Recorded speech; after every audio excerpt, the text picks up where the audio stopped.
Assalamualaikum warahmatullahi wabarakatuh. Bismillahirrahmanirrahim. Segala puji dan syukur kita panjatkan kehadirat Allah Subhanahu wa Ta'ala yang telah mengizinkan kita semua untuk berkumpul dalam acara Rabbani School Festival. Tidak lupa juga kita curahkan sholawat serta salam pada junjungan Nabi kita, Nabi Muhammad Sallallahu Alaihi Wasallam. Kaum muslimin dan muslimah yang berbahagia, pada kali ini izinkan saya untuk menyampaikan pidato tentang Isra Miraj.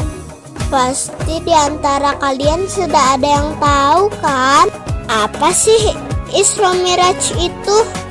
Isra Miraj merupakan peristiwa penting untuk umat Islam karena pada saat itu Rasulullah Shallallahu Alaihi Wasallam melakukan perjalanan dari Masjidil Haram ke Masjidil Aqsa hingga naik ke langit ketujuh hanya dalam satu malam untuk mendapatkan perintah sholat 5 waktu dari Allah Subhanahu wa Ta'ala.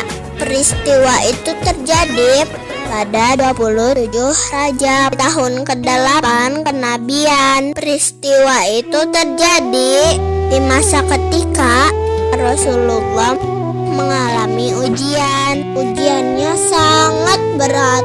Di antaranya adalah Rasulullah ditinggalkan oleh orang-orang tercintanya, yaitu pamannya yang selalu melindunginya yang bernama Abu Thalib dan istrinya yang bernama Siti Khadijah.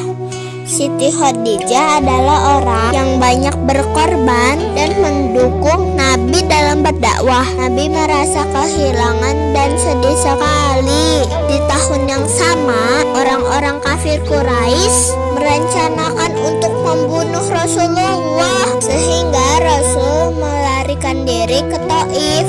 Sesampainya di Taif, Rasul berharap diterima dan ditolong oleh keluarga besar ibunya beliau. Tetapi ternyata di Taif Nabi dikejar-kejar.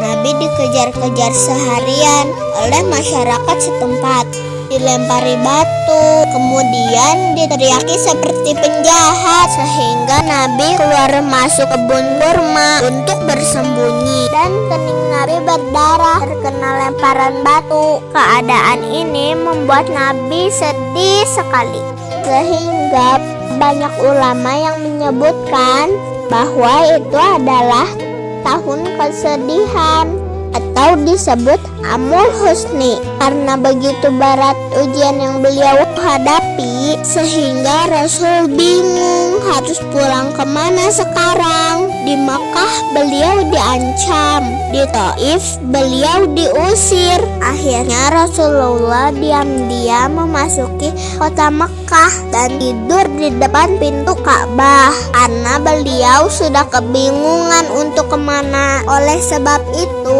Allah berfirman dalam Quran surat Ad-Duha ayat 7, wa wajadaka dolang fahada, artinya dan dia mendapatimu sebagai seorang yang bingung lalu dia memberikan petunjuk. Sebetulnya beliau itu berdoa meminta pertolongan pada Allah dan Nabi sujud terus kepada Allah. Dan pada saat itu datanglah malaikat Jibril alaihi salam. Kemudian malaikat Jibril memanggil Nabi Muhammad dengan panggilan kasih sayang. Malaikat Jibril pun memanggilnya, ya Rasulullah. Nabi masih tidur.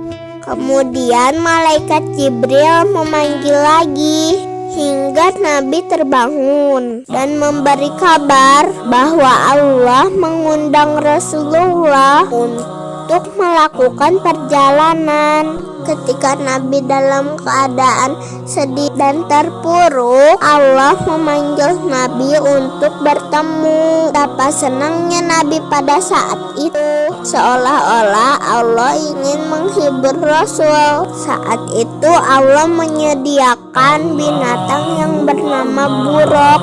Buraq adalah kuda, tetapi itu adalah tunggangannya Nabi. Kemudian Rasulullah pun melesat menuju Palestina bersama malaikat Jibril dan masuk ke Masjidil Aqsa. Kemudian saat Nabi tiba di Baitul Maqdis, tiba-tiba Nabi ditawari 2 minuman oleh malaikat Jibril, yang satu susu, yang satu hamar. Subhanallah, Rasulullah mengambil susu dan membuang hamar. Lalu setelah itu Nabi diangkat ke langit bersama malaikat Jibril. Sesampainya di langit pertama, Nabi bertemu dengan Nabi Adam. Nabi Muhammad naik ke langit kedua. Nabi bertemu dengan Nabi Isa dan Nabi Yahya. Kemudian Rasulullah naik lagi ke langit ketiga, bertemu dengan Nabi Yusuf alaihi salam.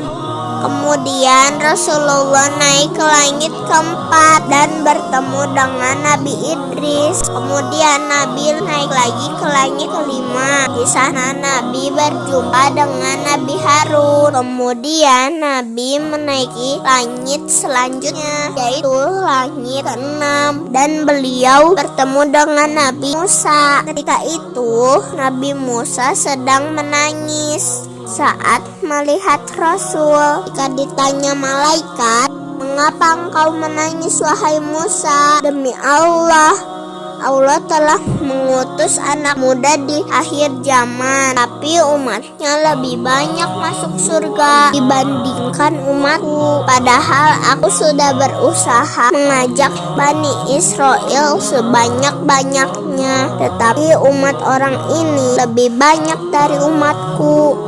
Lalu setelah itu Nabi naik ke langit ketujuh. Di sana Nabi bertemu dengan Nabi Ibrahim. Ketika itu Nabi Ibrahim sedang bersandar di Baitul Maqmur. Baitul Maqmur adalah Ka'bahnya malaikat. Ada hikmah dari setiap pertemuan para nabi dengan Rasulullah Shallallahu Alaihi Wasallam. Para nabi tersebut memiliki cobaan yang begitu berat dalam berdakwah, sama halnya dengan Rasulullah. Lalu Rasulullah diajak oleh malaikat Jibril ke Sidratul Muntaha. Yang malaikat Jibril pun tidak dapat masuk ke sana. Disinilah Nabi berdialog dengan Allah Subhanahu wa Ta'ala tanpa ada perantara malaikat Jibril. Di sanalah Allah memerintahkan Nabi bersama umatnya untuk melaksanakan sholat. Kemudian Rasul pun turun dan Allah perintahkan seluruh malaikat yang ada di langit, seluruh para nabi yang ada di langit untuk ikut turun sampai Baitul Maqdis dan melaksanakan sholat serta menjadi imam, dan makmumnya adalah para nabi serta para malaikat. Dan setelah itu Nabi Muhammad pulang kembali dengan menggunakan buraq. Kemudian setelah melakukan perjalanan Isra Miraj, Nabi tiba di Mekah.